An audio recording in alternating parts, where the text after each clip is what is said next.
Melalui firman yang akan ditaburkan pada sore hari ini. Bapak, kami berdoa urapan-Mu boleh turun atas setiap jemaat-Mu yang hadir pada sore hari ini Tuhan, ataupun yang join online pada sore hari ini. Kami percaya Roh Kudus, kuasa-Mu gak terbatas. Kami mengucap syukur Tuhan, kami bangga mempunyai Tuhan seperti Engkau. Yesus, Tuhan kami, Raja di atas segala Raja, Tuhan di atas segala Tuhan. Kami siap memuji Engkau Tuhan, hanya di dalam nama Tuhan Yesus. Setiap kita yang siap untuk memuji Tuhan, katakan amin. Haleluya. Haleluya. Siap memuji Tuhan hari ini? Amin. Kita tepuk tangan semua buat kita.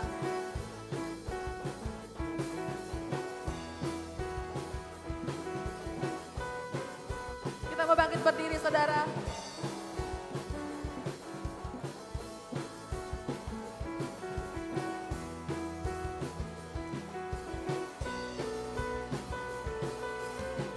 Angkatlah tinggi pancinya dan sorakanlah kemenangannya, kemenangannya. Belenggutlah dipatahkan, kutuk dan mautlah dikalahkan.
Tuhan kita begitu lebar, begitu tinggi. Amin.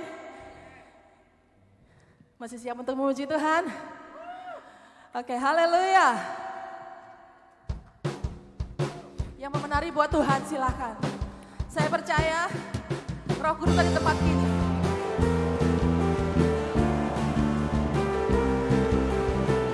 Boleh goyang kanan kiri dong.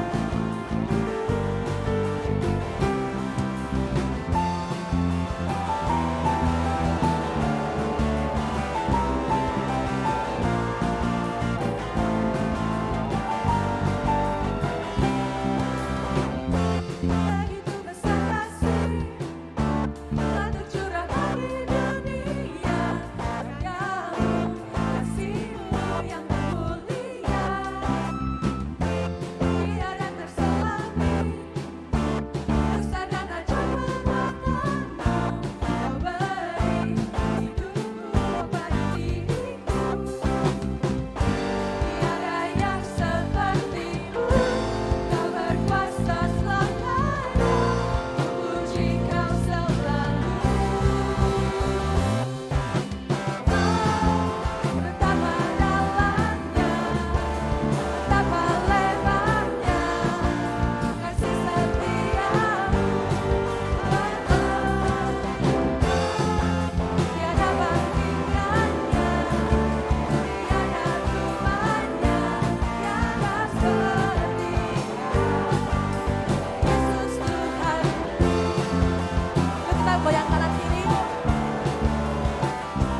saudara.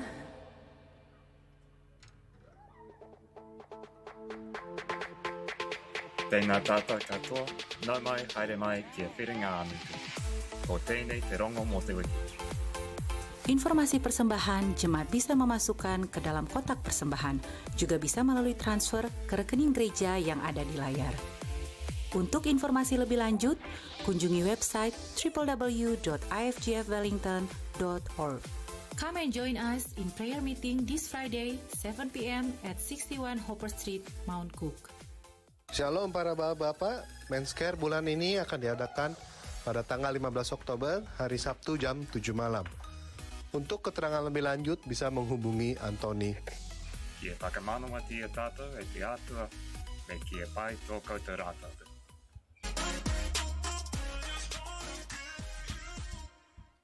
Shalom IFGF Wellington, siapa yang merasa terberkati? Ya, jadi di sebelah kiri saya ada kotak persembahan buat yang mau kasih cash, ya persembahan.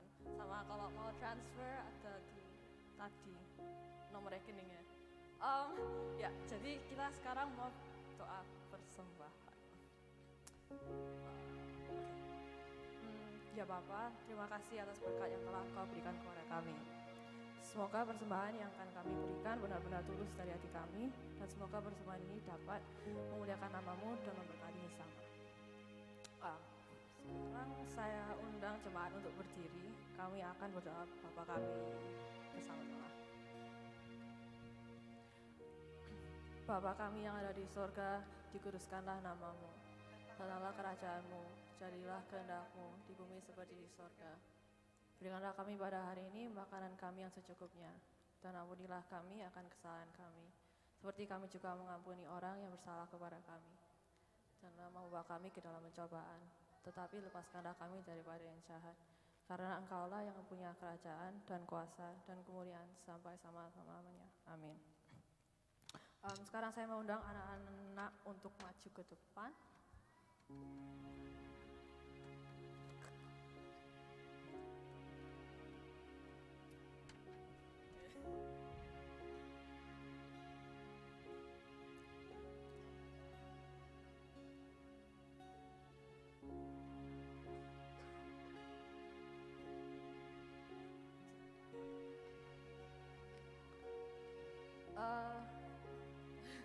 Ya, jadi sekarang kami ingin mendoakan anak-anak ini. Ya Bapa, kami ingin berdoa untuk anak-anak-Mu ini. Semoga Engkau selalu menyertai mereka dengan dalam setiap aktivitas, agar mereka bisa mengenal-Mu semakin dalam. Bimbinglah mereka selalu agar apa yang mereka pelajari di Sunday School dapat memperdalam iman mereka dan membekali mereka untuk menjadi terang dan garam di dunia ini. Kami juga ingin berdoa untuk Sunday School teachers. Berikan mereka hikmat dan kesabaran agar bisa mengajar dan menuntun anak-anak ini. Di dalam nama Tuhan Yesus kami telah berdoa dan mengucap syukur. Amin. Silakan duduk saudara.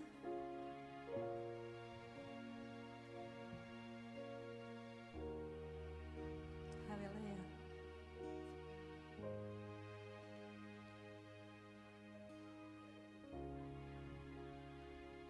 Setelah minggu lalu kita sharing Jack, kita belajar mengenai bekerja, bertumbuh dan berbuah, betul ya? Dan saya percaya waktu iCare, di iCare masing-masing kita, di iCare kita belajar mengenai ilmu perpohonan, kata Tirsa, mana Tirsa? Ilmu perpohonan, tapi bukan pohon secara literally pohon, tapi kita mau belajar bagaimana kita bertumbuh di dalam Tuhan, bagaimana kita mau berakar di dalam Tuhan. Saudara, ada satu pohon yang pohon apa waktu itu? Pohon olive ya. Pada satu waktu ditanam, dia akan berakar dulu. Dia akan berakar dalam mencari air, sumber air, dan kemudian dia akan tumbuh ke atas dan bertunas. Dan sebelum pohon itu naik bertunas, ditutup sama batu supaya benihnya nggak terbang. Setelah diartikan, saya mengartikan itu adalah pada saat kita hidup dalam Tuhan, Tuhan mau kita berakar. Kita harus berakar, saudara. Akar kita harus kuat. Kita harus mengerti firman Tuhan. Kita harus benar-benar mendalami firman Tuhan. Kita harus baca firman Tuhan dan mengerti maksud Tuhan dalam kehidupan kita. Dan kita harus bertumbuh. Jangan mau menjadi tunas yang kecil, tapi kita mau bertumbuh, saudara. Pada saat pohon bertumbuh tinggi, semakin tinggi pohon, semakin berasa anginnya ya. Siapa yang punya pohon di sini? Kalau semakin tinggi pohonnya, kita bisa lihat ya, kalau Wellington ada angin, pohon itu hampir tumbang. Tapi pohon itu nggak tumbang. Kadang-kadang dalam kehidupan kita juga, serasanya badai itu datang gitu ya. Tapi pada saat kita berakar dalam Tuhan, pada saat kita sungguh-sungguh percaya siapa Tuhan kita, dan siapa perisai kita, saya percaya kita nggak akan tumbang di dalam Tuhan. Saya percaya dengan di lingkungan saudara-saudara seiman, kita saling menguatkan, saling mendoakan. Saya percaya doa orang benar didengar oleh Tuhan. Amin. Mari kita siapkan hati kita untuk masuk dalam hadirat Tuhan. Bapa, kami mengucap syukur Tuhan.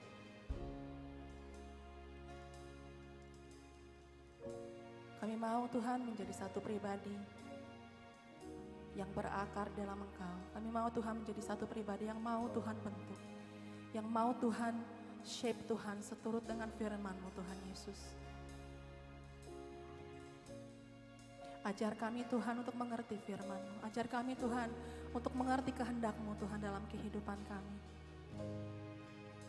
Biar kami tetap kuat Tuhan, apapun itu yang kami hadapi Tuhan dalam kehidupan kami.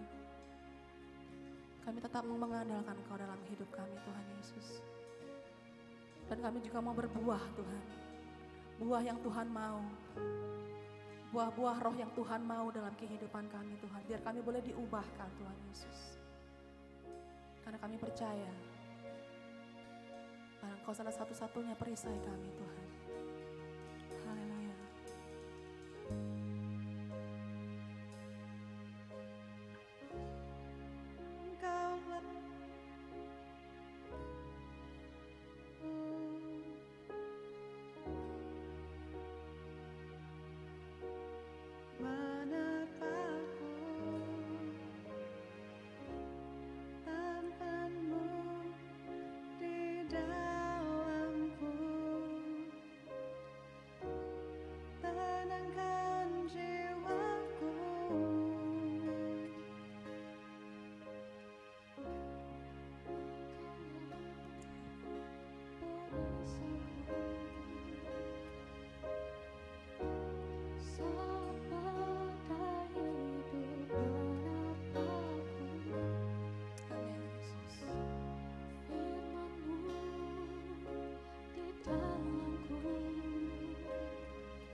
Saudara, pernah gak sih kita merasa capek, merasa lelah menjalani hidup?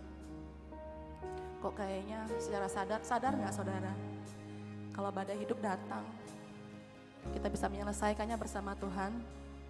Nanti badai hidup lagi datang lagi. Terus berangsur-angsur saudara seperti itu. Kadang-kadang karena badai silih berganti, kadang-kadang kita pengen menyerah. Bukan berserah ya, kita menyerah. Pernah gak? Kadang-kadang putus asa gitu loh, Tuhan maunya apa sih? Tuhan kenapa sih? Banyak hal, saudara. Pernah nggak? Saudara nggak usah angkat tangan, tapi dalam hati. Saya pernah mengalami. Saya kelelahan sendiri. Kok sepertinya segala sesuatu itu kok nggak seperti yang saya mau. Kok nggak seperti yang saya inginkan. Tapi saya sadar bahwa kelelahan yang saya alami itu karena saya sendiri. Karena saya nggak mengandalkan Tuhan. Karena saya nggak bersandar pada Tuhan. Saya nggak berserah sama Tuhan. Nyanyian pada sore hari ini katakan engkaulah perisaiku. Benar nggak sih Tuhan Yesus menjadi perisai kita? Atau kita sendiri yang jadi perisai kita? Atau kita sendiri yang menghadapi masalah itu dengan kekuatan kita? Kita sering dengar Tuhan Yesus itu berkuasa, Tuhan Yesus itu dahsyat, Tuhan Yesus sanggup melakukan segala sesuatu. Tapi kita nggak mau pakai perisai itu, saudara. Pada saat badai datang, kita give up. Pada saat badai datang, kita bilang, nggak ada Tuhan. Mari saudara, dengan sikap doa, saya mengundang saudara untuk bangkit berdiri. Sore hari ini, kalau saudara masih punya perasaan seperti itu, mari sore hari ini saya undang untuk kalian bertobat. Untuk sungguh-sungguh mengandalkan Tuhan. Di Mazmur 18 ayat 2 mengatakan, ya Tuhan bukit batuku, kubu pertahananku dan penyelamatku. Tuhanku, gunung batuku tempat aku berlindung, perisaiku, tanduk keselamatan, kota bentengku. Itu adalah Tuhan kita. Pada saat kita menghadapi badai saudara, jangan give up. Terus berjalan seperti pohon yang semakin tinggi bukan untuk menghancurkan kita.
Kebaikannya, buat kemurahannya, buat kasih yang Tuhan sudah berikan buat saudara dan saya pada sore hari ini.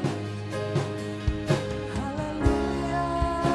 Sekarang saya tahu segala puji puji dan hormat hanya kepada Tuhan kita Yesus Kristus, saudara. Haleluya, kami bersyukur Tuhan.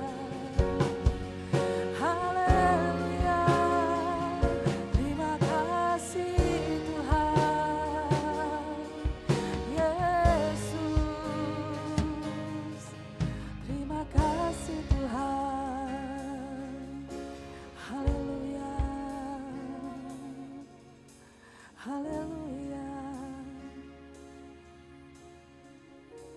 haleluya. Yesus, terima kasih Tuhan.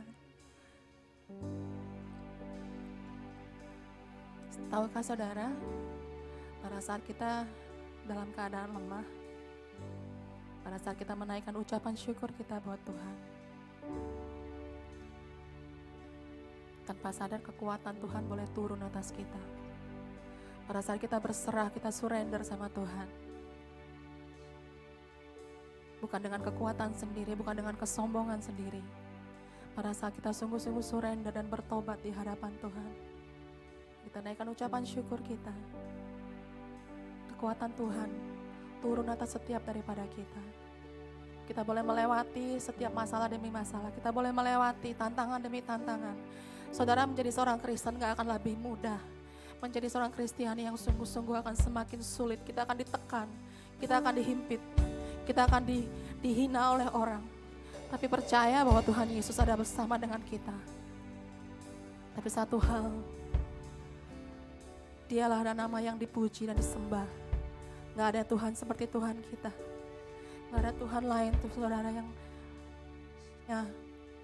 patut kita sembah. Haleluya.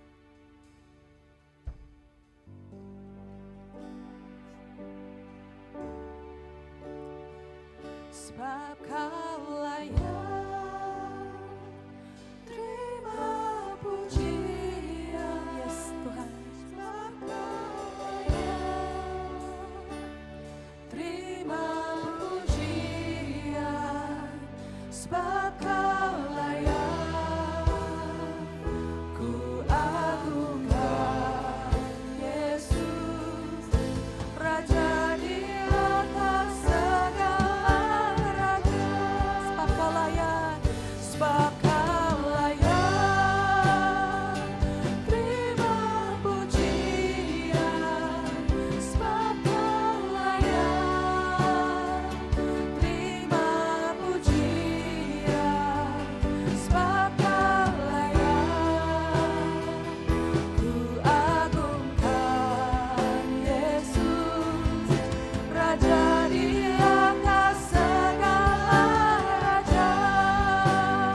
Mari dengan sungguh-sungguh katakan, sebab Kau layak, sebab Kau layak terima pujian. Sebab Kau layak, amin Tuhan, terima pujian. Sebab Kau layak ku agungkan Yesus, Raja di atas segala raja. Sebab Kau layak, sebab Kau layak terima pujian. Sebab Kau layak terima pujian. Sebab Kau layak ku agungkan Yesus, Raja di atas segala raja. Mari kita katakan sekali lagi, sebab Kau layak, sebab Kau layak terima pujian. Sebab Kau layak terima pujian. Sebab Kau layak ku agungkan Yesus, nama di atas segala raja. Raja di atas segala raja. Raja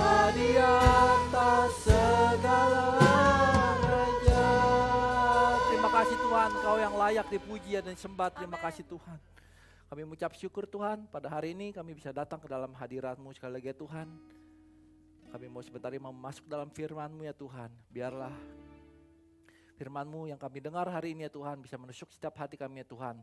Sehingga kami bisa terus belajar terus ya Tuhan, dan kami bisa pulang dari tempat ini tidak sama lagi Bapa. Terima kasih Tuhan, kami mengucap syukur sekali lagi ya Tuhan. Kami mau serahkan waktu kami ke depan ke dalam tangan-Mu. Di dalam nama Tuhan Yesus kami berdoa. Amin. Shalom, silakan duduk teman-teman. Oke, hari ini kita masuk dalam minggu kedua, masih dalam tema yang sama, yaitu apa temanya? Branching out. Jadi minggu lalu Pastor Jack, udah nubuatan ya. Jack udah bilang mengenai bearing fruit ya, bagaimana kita bisa bekerja, bertumbuh dan berbuah. Nah, sebenarnya kata dari branching out ini kalau kita belajar itu branching artinya adalah buka cabang baru ya kan, istilahnya kalau dalam perusahaan yang mau bertumbuh, perusahaan yang bertumbuh pasti mereka punya branch ya kan, branch baru itu namanya bisa dilihat, wah ini lagi berkembang. Nah demikian juga dalam tumbuhan pun itu ada yang namanya proses namanya branching out, karena I don't know kalau kalian sadar apa enggak, kalau saya iseng-iseng main tanaman ya maksudnya, dan itu pertumbuhan dari suatu pohon, misalkan pohon contoh ini jeruk purut saya ya kan. Meskipun daunnya dikit tapi begitu dia mulai muncul yang namanya branch baru di sini, wah saya luar biasa happy. Karena apa? Berarti pohon saya hidup ya kan. Selama ini kelihatannya layu kayak nggak ini ditiup angin rontok. Tapi begitu saya melihat ada branch baru, ini kelihatannya ada pertumbuhan, ada namanya progress. Kadang-kadang kita melihat tanaman nggak tahu ya kan, kalau nggak ada progress itu ngeselin gitu. Ini kayaknya udah mati apa enggak ya? Karena kita nggak tahu, kita nggak bisa ngomong dengan tanaman kan. Tapi kita melihat suatu ini bilang, oh ini ada branch baru, dan dari branch baru ini tumbuhlah daun-daun baru dan bahkan buah yang baru dari branch ini. Demikian juga pohon monstera saya ya kan. Nah ini juga saya pas beli itu nggak ada pertumbuhan apa-apa, begitu aja selama mungkin 3 bulan gitu. Tapi saya kasihnya air doang gitu kan. Akhirnya saya tanya sama orangnya gitu kan, kok bisa sih lu numbuh gitu. Dia bilang, lu kasih apa? Dia bilang nggak kasih apa-apa air. Dia bilang, nih beli ini lah vitamin gitu kan. Dia bilang pupuk, wah harganya lumayan mahal ya. Begitu saya beli, 1 minggu langsung keluar yang namanya ini ya. Ini udah making money nih segini ya. Nah itu adalah artinya progress. Kadang-kadang kita perlu melihat yang namanya progress. Sebuah branch, ketika branch itu keluar, itu kita ada namanya pertumbuhan. Nah demikian juga di dalam kehidupan kita perlu menunjukkan yang namanya progress. Makanya judul tema saya adalah hari ini adalah, nggak ada ya, work in progress. Katakan ke kanan kiri, work in progress. Mari kita baca dulu dari Kisah Para Rasul 18 ayat 1 sampai dengan 4. Ini tema pada bulan ini. Kita baca bersama-sama aja karena cuma 4. 1, 2, dan 3. Kemudian.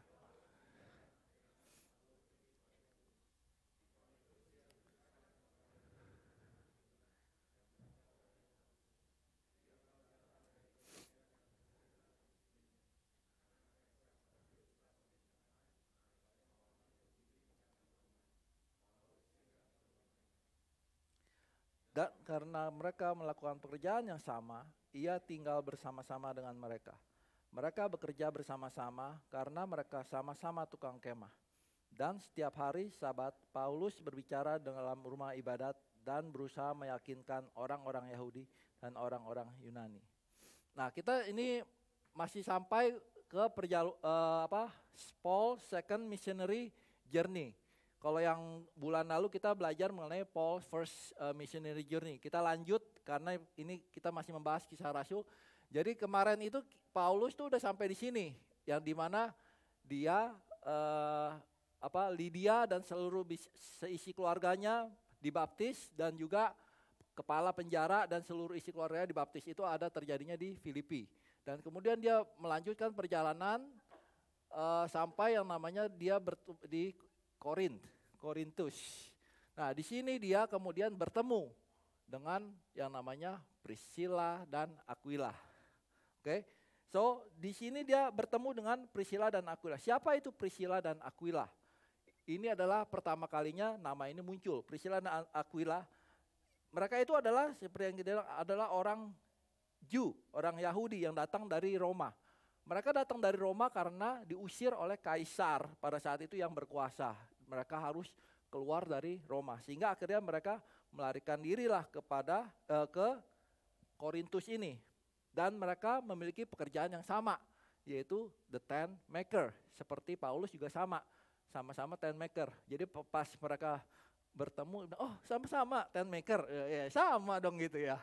Kemudian menjadi acquaintance, oh bekerja bersama. Dan karena kalau kita pelajari, mereka memiliki hospitality, makanya mereka mengundang Paulus untuk tinggal bersama-sama dengan dia. Oh tinggal bareng, sehingga mereka terjadilah yang namanya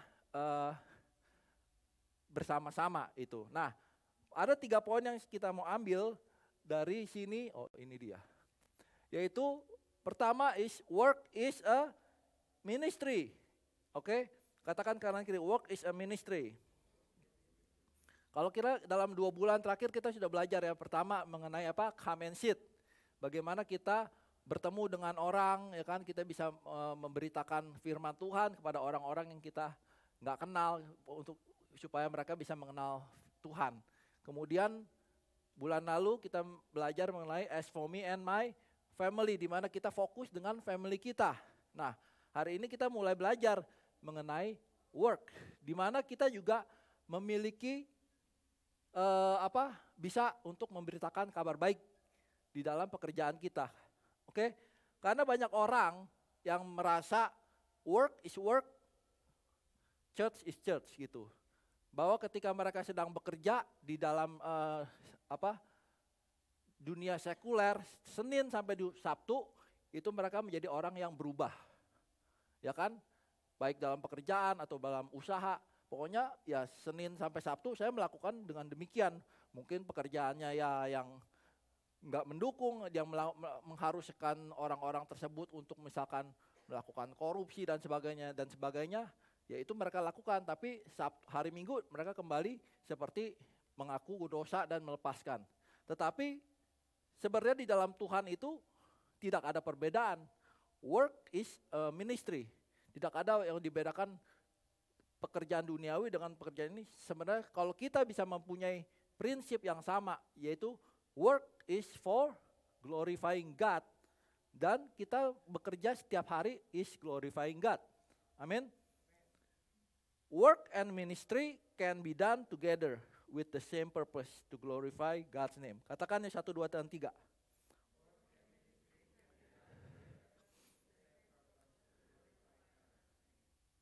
Ya, melalui pekerjaan kita bisa, ya kan, glorify God's name. Kalau kita bekerja dengan baik, ya kan, apapun yang kemarin kita Kolose 3:23, apapun yang kau kerjakan perbuatlah untuk Tuhan. Sehingga apapun yang kita kerjakan orang lain bisa melihat, oh ini orang kerjanya baik. Bagaimana dia bisa bekerja dengan baik gitu kan. Baru oh ternyata dia tuh orang Kristen contoh. Dan sebagai orang Kristen tentunya kita harus membawa nama baik. Seperti saya sudah sharing, kalau kita pakai salib, kerjaan kita nggak benar, orang lain menjadi batu sandungan, bukan? Kita menjadi batu sandungan buat orang lain. Nah, kita harus menjadi berkat dimanapun kita berada, baik dalam tempat pekerjaan, baik usaha maupun kita bekerja, kita harus menjadi berkat. Seperti Yusuf kita baca, dikatakan setelah dilihat oleh tuannya bahwa Yusuf disertai Tuhan dan bahwa Tuhan membuat berhasil segala sesuatu yang dikerjakannya, maka Yusuf mendapat kasih tuannya dan ia boleh melayani dia. Kepada Yusuf diberikannya kuasa atas rumahnya dan segala miliknya diserahkannya kepada kekuasaan Yusuf. Sejak ia memberikan kuasa dalam rumahnya dan atas segala miliknya kepada Yusuf, Tuhan memberkati rumah orang Mesir itu karena Yusuf. Sehingga berkat Tuhan ada atas segala miliknya, baik yang di rumah maupun yang di ladang. Kalau kita sungguh-sungguh ikut Tuhan, Tuhan juga memberkati kita. Dan ketika Tuhan memberkati kita, saya percaya Tuhan juga memberkati pekerjaan kita dan semua yang kita lakukan dalam pekerjaan itu. Amin. Nggak mungkin, karena kalau kita sungguh-sungguh ikut Tuhan, pasti ikut semua. Dikatakan ini, ya kan, karena kita Yusuf disertai Tuhan, semuanya diberikan kepercayaan. Siapa yang mau naik terus di sini, ya kan? Kita harus bekerja untuk memuliakan Tuhan. Karena nama Tuhan di sini yang dipertaruhkan. Kalau kita bekerja dengan baik, tentunya orang akan melihat juga, ya kan? Nah, ini yang pertama, yaitu apa yang menjadi fokus kita sekarang dalam pekerjaan sehari-hari. Oke, kalau kita menganggap pekerjaan itu adalah sesuatu yang untuk menjadi tujuan hidup, menjadi kita orang bekerja tentunya untuk mencukupi kebutuhan, tapi ada juga orang bekerja atau berusaha untuk menjadi kaya, menjadi sukses. Amin. Semua orang pasti akan punya pikiran yang sama, ya kan? Tapi kalau itu yang menjadi tujuan kita hanya itu, mungkin kita harus berpikir ulang, ya kan? Kalau kita tahu bahwa tujuan kita itu apa di dunia ini, apakah emang Tuhan sengaja membuat kita di dunia ini cuma punya satu fokus untuk mengusahakan segala apa yang di dunia ini supaya kita menjadi sukses di sini, melupakan tujuan utama kita yaitu memuliakan Tuhan. Amin.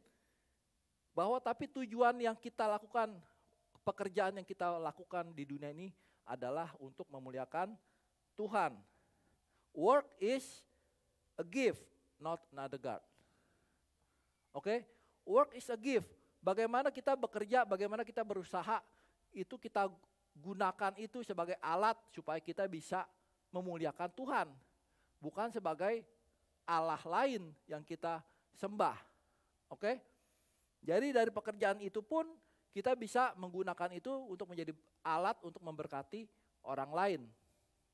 Seperti kita belajar dari Paulus tadi, bahwa Paulus mengatakan demikian, perak atau emas atau pakaian tidak pernah aku ingini dari siapapun juga. Kamu sendiri tahu bahwa dengan tanganku sendiri aku telah bekerja untuk memenuhi keperluanku dan keperluan kawan-kawan seperjalananku. Dalam segala sesuatu telah kuberikan contoh kepada kamu bahwa dengan bekerja demikian kita harus membantu orang-orang yang lemah dan harus mengingat perkataan Tuhan Yesus, sebab ia sendiri telah mengatakan adalah lebih berbahagia memberi daripada menerima. Ini yang dikatakan oleh Paulus. Ketika dia melakukan pelayanan dia dimanapun dia berada, dia selalu bekerja, ya kan? Dia bekerja bukan untuk mencari kaya. Dia bekerja untuk memenuhi kebutuhan dia dan kebutuhan teman-teman perjalanan. Setelah dia dipenuhi, ya sudah dia melakukan yang namanya pengajaran-pengajaran. Kalau memangnya sampai saat itu dia kekurangan lagi, dia bekerja lagi sebagai tent maker. Tent maker itu artinya mereka itu kulit itu dibikin jadi leather, ya kan, menjadi sebuah leather. Nah, itulah pekerjaan Paulus gitu. Jadi dia tidak fokus kepada hal-hal duniawi. Dia tetap membantu. Dikatakan di sini, oh ada yang perlu. Berhak nggak Paulus minta uang daripada orang-orang yang dilayaninya, gereja-gereja? Berhak. Dia kan ditulis kan, sekalipun aku berhak tapi aku nggak mau menyusahkan orang-orang itu. Kalau selama dia masih bisa mengusahakan dirinya sendiri, ya dia akan terus bekerja. Nah, inilah yang kita mau pelajari, bahwa kita harus bisa work as a ministry. Dimanapun kita berada, kita bekerja sekaligus as a ministry, ya kan? Dan kita harus bisa memberkati orang-orang yang ada di sekitar kita, juga memberkati komunitas yang kita berada. Poin pertama, amin.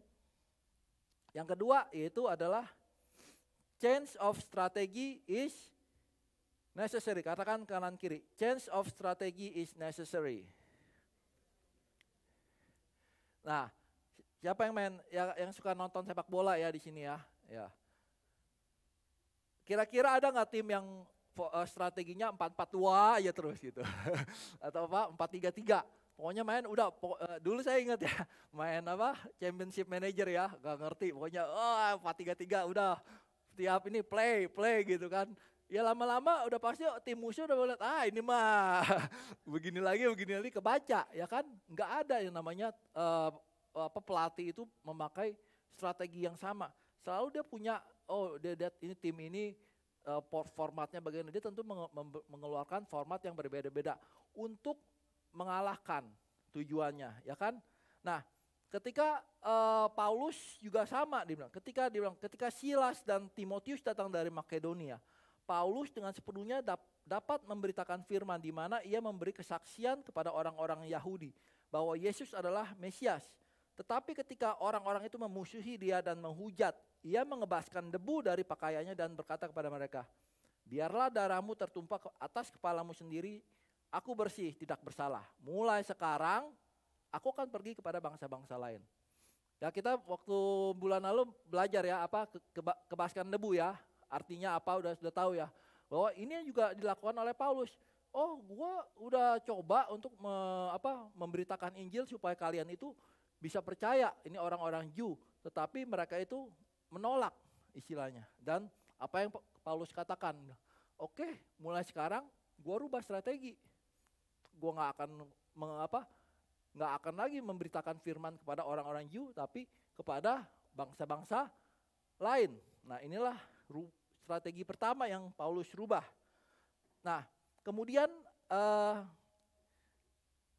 Tuhan juga kemudian mungkin karena dia melihat dia mengalami penolakan, dia sempat mengalami yang namanya down. Dikatakan pada ayat 9 ini.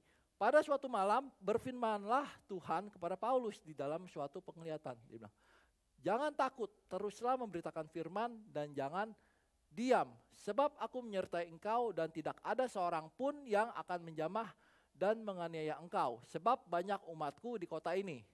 Maka tinggallah Paulus di situ selama 1 tahun 6 bulan dan ia mengajarkan firman Allah di tengah-tengah mereka. Oke, jadi Paulus mungkin ketika dia mengalami penolakan dia bilang, udahlah kota ini udah no hope gitu ya istilahnya. Lebih baik aku angkat kaki pindah ke kota lain. Nah mungkin dia berpikiran itu, kemudian mungkin juga dia mengalami yang namanya down sehingga dia bilang, udah saya mau berhenti aja mungkin. Karena tidak dijelaskan tetapi Tuhan berkata lain. Dia bilang, Tuhan bilang jangan takut. Dia bilang, teruslah memberitakan firman dan jangan diam. Don't be afraid, speak out. Don't be silent. Katakan yuk, don't be afraid. Speak out. And don't be silent. Seperti yang tadi kita dengar lagu tadi ya kan. Di saat kita mengalami badai, cobaan, mungkin kita, udahlah. Lepas aja, ngapain sih ya kan. Tapi kalau kita nggak mengandalkan Tuhan, ya mungkin kita lepas. Tapi Tuhan bilang, no, aku akan menyertai engkau. Sebab banyak umatku di kota ini. Tuhan Yesus udah tahu, ini masih belum selesai. Kota Korintus ini masih banyak yang belum percaya. Kamu tuh harus bekerja di sini, harus. Ya kan, belum saatnya untuk pergi. Nah, ini yang menarik bahwa Paulus yang tadinya mengabarkan Injil, setelah mengalami penolakan, ya kan, dia stop, dia rubah strategi. Instead of dia mengabarkan Injil, dikatakan bahwa ia kemudian tinggal di situ 1 tahun 6 bulan dan dia mulai mengajarkan firman ke tengah-tengah mereka. Ada perbedaan antara mengabarkan dan mengajarkan, ya kan? Kalau mengabarkan itu kita martir, kalau in Greeknya martir gitu. Tapi mengajarkan is didasko, artinya kita menjadi guru, teaching gitu. Memang kalau sekilas kita baca, samalah gitu kan. But it's different. Kita mengajarkan, kita put effort, Kalau mengabarkan, kabarin aja. Dengar nggak dengar terserah lu, ya kan? Tapi kalau kita mengajarkan, kita put effort, orang-orang yang mau kita ajarkan, kita kumpulkan 1,5 tahun oleh Paulus, dia ajar. Termasuk yaitu Priscilla dan Aquila. Dan di sini ditulis bahwa 1,5 tahun itu adalah suatu masa yang sangat lama untuk Paulus untuk stay in one place. Biasanya dia begitu satu place pindah. Tapi dia itu rubah strategi, dia stay untuk apa? Persiapan. Oke? Bahwa dia tahu bahwa tugas yang dia lakukan itu is not easy. Untuk ya kan mengabarkan kabar kepada bangsa-bangsa lain, dia butuh yang namanya bantuan, dia butuh yang namanya pasukan yang membantu dia. Makanya dia bilang, oke, saat ini aku akan fokus dulu untuk pengajaran. Dan make sure they have the same vision. Ya kan? People working together in a strong community with a shared goal and a common purpose can make the impossible possible. Kita baca ya 1, 2, 3. People work.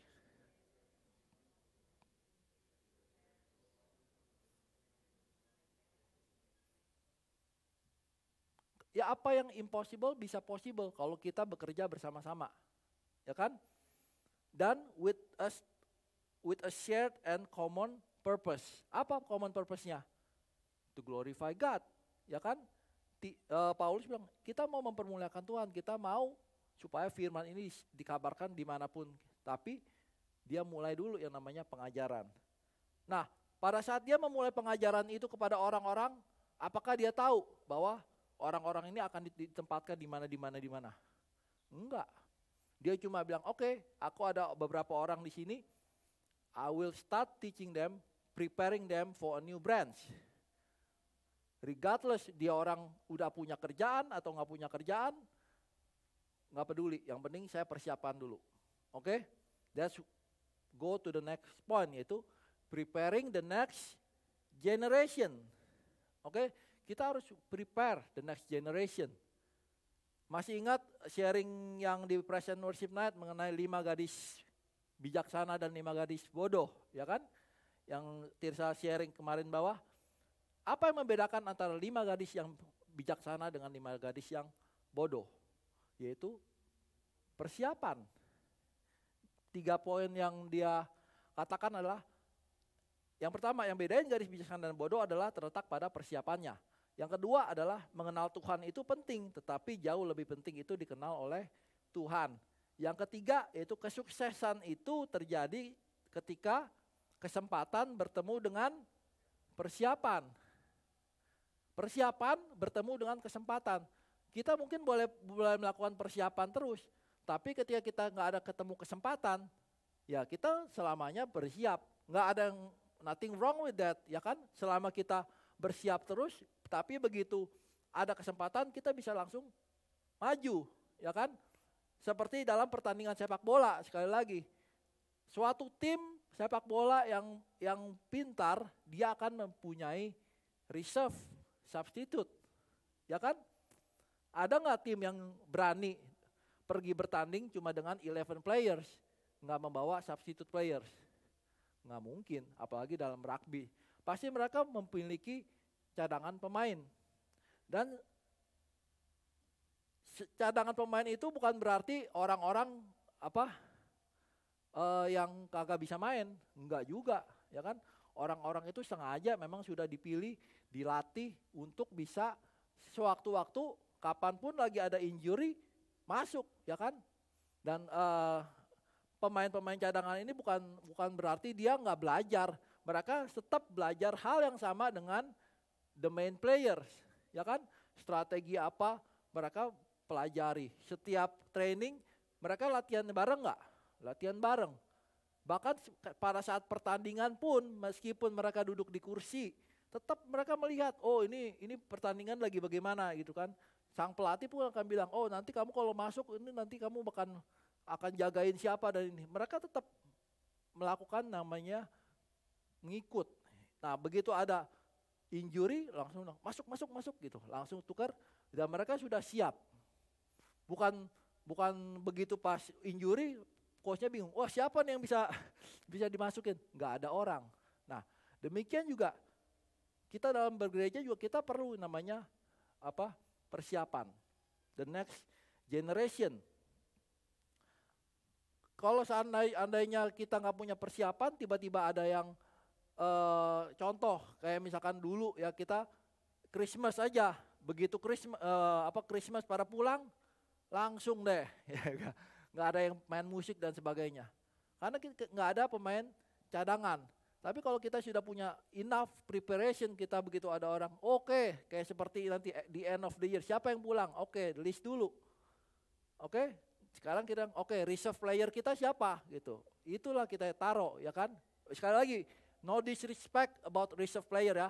Reserve player kalian tetap berharga. Oke?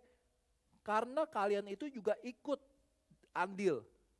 Cuma kesempatan itu belum ada. Sekali lagi, reserve player is still a good player. Just belum ada kesempatan. Tapi begitu ada kesempatan, dia masuk dan dilihat oleh coachnya. Oh ini orang mainnya bagus. Bisa juga dia berikutnya menjadi langsung masuk ke tim inti. Benar kan? Dan orang yang mainnya bagus, tim inti kadang-kadang juga bisa dijadikan pemain cadangan. Kalau dia nggak sesuai dengan visi dan misi tim itu. Contohnya ya, Ronaldo, ya kan?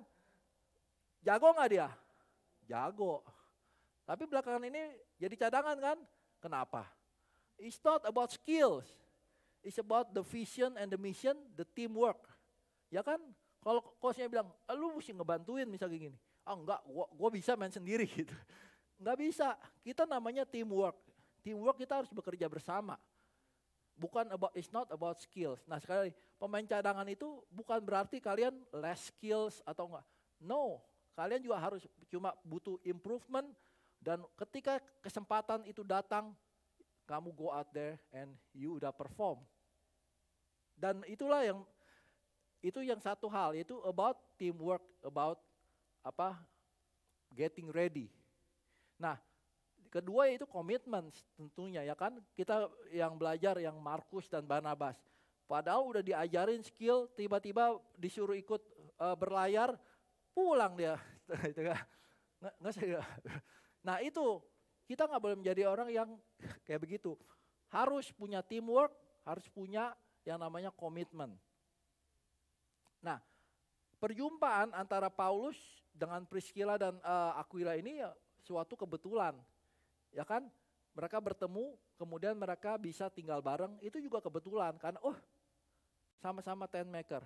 Tetapi kalau mereka bisa bekerja bersama, itu adalah suatu sukses. Henry Ford menulis gini,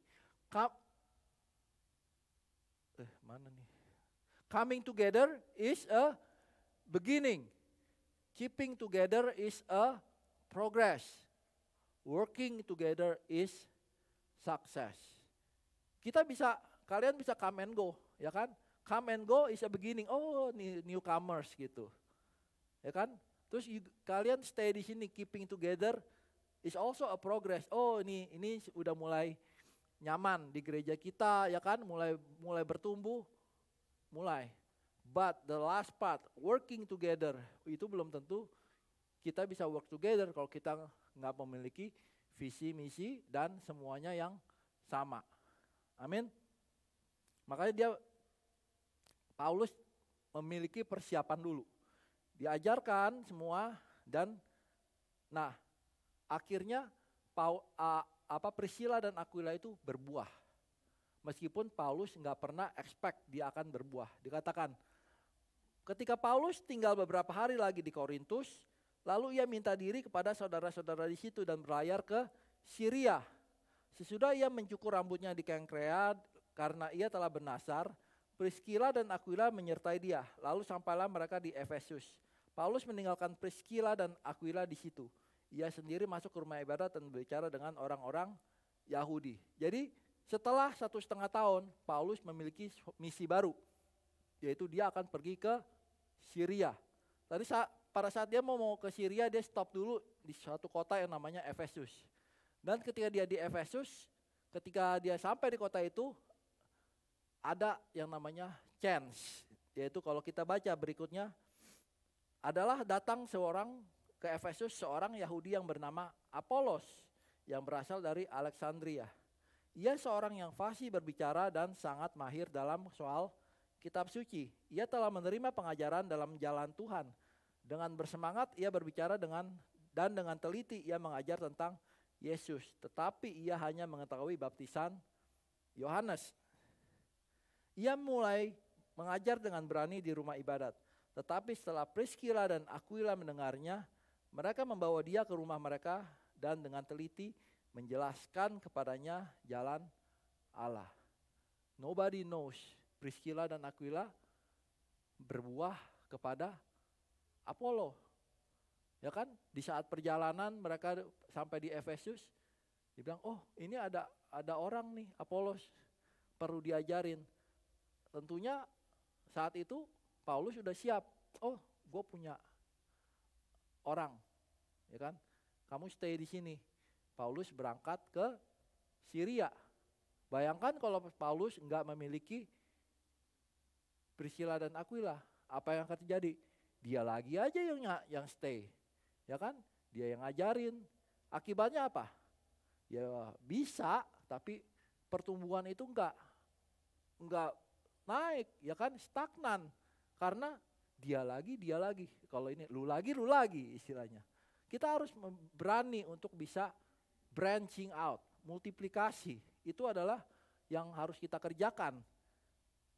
Dan kemudian kita, Priscilla dan Aquila bukan cuma berbuah begitu aja. Bahkan Paulus pernah tulis dalam suratnya, "Sampaikan salam kepada Priscilla dan Aquila, teman-teman kerjaku dalam Kristus Yesus. Mereka telah mempertaruhkan nyawanya untuk hidupku. Kepada mereka bukan aku saja yang berterima kasih, tetapi juga semua jemaat bukan Yahudi. Salam juga kepada jemaat di rumah mereka." Priscilla dan Aquila berjasa besar. Ya kan? Mereka membuka rumahnya kepada orang bukan Yahudi. Banyak orang diselamatkan. Bahkan mereka juga menyelamatkan nyawa Paulus meskipun tidak ditulis kenapa. Nah, itu ada buah yang dihasilkan. Apakah Paulus tahu mereka akan berbuah untuk orang-orang lain? Ya enggak, tapi itu yang ditanamkan, ya kan? Persiapan dulu. Nah, inilah yang kita mau pelajari, bahwa kita juga harus memiliki hal yang sama. Di gereja kita sudah mempersiapkan, ya kan? Discipleship journey, DJ class. Itu adalah suatu persiapan kenapa kita ajak orang-orang, ayo ikut, come, ayo ikut grow, ya kan? Kemarin Jimmy bilang, come and grow itu adalah pertumbuhan, ya kan? Di saat kita ikut kelas come and grow itu dan di saat kalian datang ke gereja itu adalah sebenarnya is growing, only growing. But when you serve and when you lead, that's when you berbuah, mulai menghasilkan buah. Ketika orang yang mau serve di sini, ya kan, mereka udah ngambil kelas dulu serve, tahu mengapa mesti serve, ya kan, dan tahu apa kriteria dan apa yang harus dilakukan ketika serving, ya kan. Datang yang tim PW 1:30, ya kan, yang tim Lightning semua, Sunday School dan sebagainya. Ya sudah tahu itu menghasilkan buah. Dan siapa yang diberkati? Ya tentunya juga kita juga, ya kan. Dari Anda, buat Anda dan untuk Anda. Iya, ya ini adalah suatu komunitas. Nah, demikian juga yang berani sharing di iCare, ya kan? Yang itu juga persiapan untuk kalian juga semua, ya kan? Makanya kita merubah banyak hal. Oh, ini sekarang sharing nggak boleh nih, yang sharing lu lagi gitu. Enggak, kita mempersiapkan, ya kan, the next gen. Jangan cuma nggak bisa. Tentu is easy to say, nggak bisa. Ya kan? Tapi kalau dikasih kesempatan, ayo. Makanya kita lihat yang berdoa hari ini mulai muka-muka youth, karena itu adalah saya alami sendiri ketika saya baru-baru awal suruh doa sini gemeteran, ya kan? Karena kan kalian tahu bagaimana gemeterannya di sini. Nah, itu adalah suatu persiapan, ya kan? Ketika kamu sering melakukannya, it's going to be habit. Ya kan? Nah itu yang kita mau terus persiapan. Kita nggak pernah tahu, oh ya kan, yang sedang melakukan ini jangan pernah merasa, ya tapi kan gua nggak pernah, kapan bisa dipakai lagi depan mimbar. Nggak pernah tahu, ya kan? Suatu saat kalian nanti pindah kota, ya kan? Suatu saat mungkin pindah negara, di mana nggak ada AFGF, ya kan? Buka di sana, ya kan? Nah itu persiapan yang harus kita tanamkan di sini, bahwa demikian semua kita ini satu visi dan misi dari Auckland, ya kan? Kalau gereja AFGF bisa masuk ke dalam New Zealand, pertama dari mana? Auckland, dan kemudian masuk ke Wellington, ya kan? Kemudian Christchurch, Palmerston North, Invercargill, Hamilton, itu semua karena apa? Ya karena kita, ya itu persiapan orang-orang, dan orang-orang itu ya orang-orang kita juga sebenarnya, ya kan? Yang dari kebanyakan dari Wellington sih memang, ya kan? Tepuk tangan dulu ya untuk dari Wellington ke Christchurch, oh dia buka di sana, dan kan dia pindah ke mana? Ya udah dia buka di sana. Nah itu adalah kita mempersiapkan orang. Ya kan, sekarang masih ada kota-kota yang masih kosong ya. Nah itulah, is a teamwork. It's not about siapa yang terbaik, enggak. Tapi bagaimana kita share, kita multiplikasi. Tujuannya satu, yaitu untuk glorify God's name. In the end, saya panggil tim untuk maju. In the end adalah Paulus berkata, jadi siapakah Apollos? Who is Apollos? Who is Paul? We are only God's servants through whom you believe the good news. Each of us did the work the Lord gave us. I planted the seed in your hearts, Apollos watered it, but it was God who made it grow. It's not important who does the planting or who does the watering. What's important is what God makes the seed grow. Baik yang menanam maupun yang menyiram adalah sama, dan masing-masing akan menerima upahnya sesuai dengan pekerjaannya sendiri. Karena kami adalah kawan sekerja Allah, kamu adalah ladang Allah dan bangunan Allah. So, this is what Paul's vision, bahwa it doesn't matter, dia bilang, kamu semua bisa bekerja bersama. Yang penting dia menanamkan, dia prepare for the branching. Amin. Branching out is a process, is a work in progress. Nggak pernah, is never ending. Selalu kita memiliki yang namanya progress demi progress demi progress. Untuk bisa apa? Untuk bisa multiplikasi bertambah banyak. Kalau misalkan kita nggak pernah, saya melihat kalau kita nggak pernah masuk misalkan kota Palmerston North, sampai sekarang ya Palmerston North nggak pernah ada orang-orang perkumpulan Indonesia, ya kan, yang beribadah di sana. Tapi begitu ada iCare di sana, memang nggak mudah, ya kan, kita bolak-balik 1,5 jam. By the way, Palmerston North is under Wellington sekarang, ya kan, nggak mudah. Kita 1,5 jam ke sana, is a work in progress. Tetapi kita sudah melihat ada buah-buah yang dihasilkan di Palmerston North, ya kan. Mereka udah punya tim sendiri, maksudnya untuk relationship, dan itu terus growing gitu. Kita cuma perlu untuk nurturing mereka terus sampai suatu saat mereka akan bisa dewasa, berbuah sendiri. Amin. It's not easy. Seperti yang tadi dikatakan bahwa berbuah itu berat, ya kan. Kalau pohon ya, pohon nangka contoh ya, pohon nangka kalau berbuah tuh gede kan buahnya. Kemarin kan Jack juga bilang, pohon yang berbuah tuh apa? Merunduk kan, menunduk. Ya, pertama kita bisa lihat, oh karena Jack, rendah diri, rendah hati, ya kan. Tapi itu juga sebuah keberatan yang mereka harus hadapi. Berat loh, ya kan, berat. Tapi mereka tetap melakukannya. Kalau kita bisa interview ya, kenapa sih mau gitu ya? Ya mungkin, ya karena mau menghasilkan untuk orang. Kita berbuah tuh nggak gampang, ya kan? Tapi kalau kita mau bekerja, tentunya kita pasti akan berbuah. Amin. Terakhir yaitu, sekali lagi multiplikasi is good. Kepada I care members, I care leaders, ya kan? Jangan takut untuk multiplikasi, ya kan? Mungkin sekarang udah nyaman, wah udah 10 orang, 20 orang gitu kan. It's time, kita mesti multiplikasi. Mau sampai kapan kita kumpul rame-rame? Dulu boleh lihat I care kita berapa? Boleh tanya, cuma 2 istilahnya. Ketika mau dipecah susah banget. Tapi begitu pecah langsung pecahnya banyak, ya kan? Nah itu kita bisa reach out orang demi orang. Itulah yang kita mau terus kembangkan. Amin. Semuanya adalah untuk satu hal, yaitu untuk glory of God's name. Sebab kau layak, saya undang jemaat untuk bangkit sendiri. Terima pujian, sebab kau layak. Terima pujian, sebab kau layak.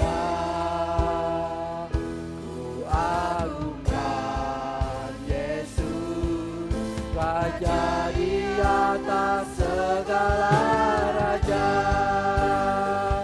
Sebab kau layak.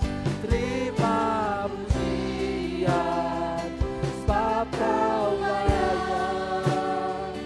Terima pujian, sebab kau layak. Ku agungkan Yesus, Raja di atas segala raja.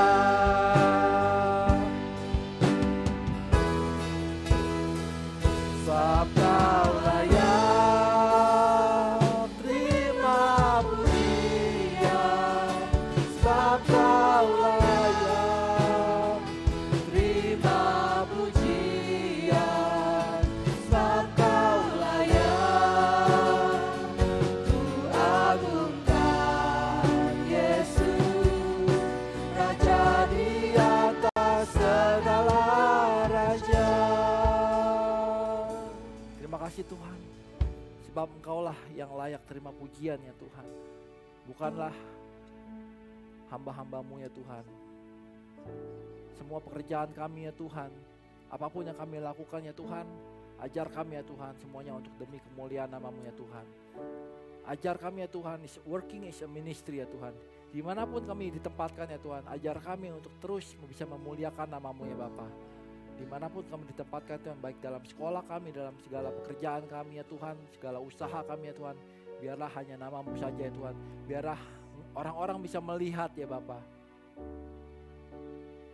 bagaimana anak-anak Tuhan ya Tuhan yang terus memuliakan nama-Mu ya Bapa. Terima kasih kami sebentar mau masuk dalam doa berkat-Mu ya Tuhan. Jika pada hari ini Engkau telah mendengar firman dan melakukan dengan setia apa yang disampaikan pada hari ini, maka Tuhan akan mengangkat Engkau mengatasi segala bangsa di bumi. Diberkatilah Engkau pada waktu masuk dan diberkatilah Engkau pada waktu keluar. Tuhan akan memberitakan berkat ke atasmu, atas lumbungmu dalam segala studimu, segala usahamu dan segala pekerjaanmu. Kau akan selalu naik dan bukan turun, kau akan selalu menjadi kepala dan bukan ekor. Apapun yang kau kerjakan selalu berhasil. Diberkatilah keluargamu serta hubunganmu dengan mereka. Rumahmu selalu dipenuhi dengan sukacita, kekudusan, iman, pengharapan dan kasih. Kuasa Roh Kudus akan menyertai engkau sekarang dan sampai selama-lamanya. Terima kasih Bapa, kami mengucap syukur untuk hari ini kami bisa datang ke dalam hadirat-Mu sekali lagi ya Tuhan, dalam rumah-Mu. Kami berdoa ya Tuhan untuk kota Wellington ini Tuhan, Kau yang terus berkati ya Tuhan.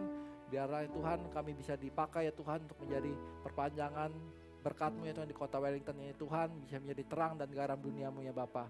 Kau yang terus berikan hikmat ya Tuhan untuk pemerintahan kota Wellington, juga untuk semuanya New Zealand ya Tuhan. Biarlah seluruh keputusan yang diambil ya Tuhan, Engkau yang tetap in control ya Bapa. Kami juga berdoa untuk negara kami Indonesia ya Tuhan, Kau yang terus jaga dan pelihara ya Tuhan.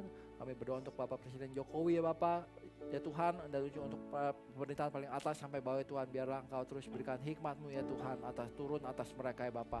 Kami berdoa untuk saudara kami ya Tuhan, keluarga kami, hamba-hamba Tuhan, orang percaya Tuhan, Kau yang terus juga jaga dan pelihara mereka ya Bapa. Terima kasih Tuhan, kami ucap syukur, kami berdoa untuk makanan kami yang akan kami makan ya Tuhan. Berkati makanan ini supaya menjadi kesehatan bagi tubuh jasmani kami ya Tuhan. Berkati fellowship kami ya Bapa. Hanya di dalam nama Tuhan Yesus kami berdoa dan mengucap syukur. Amin. Happy Sunday teman-teman.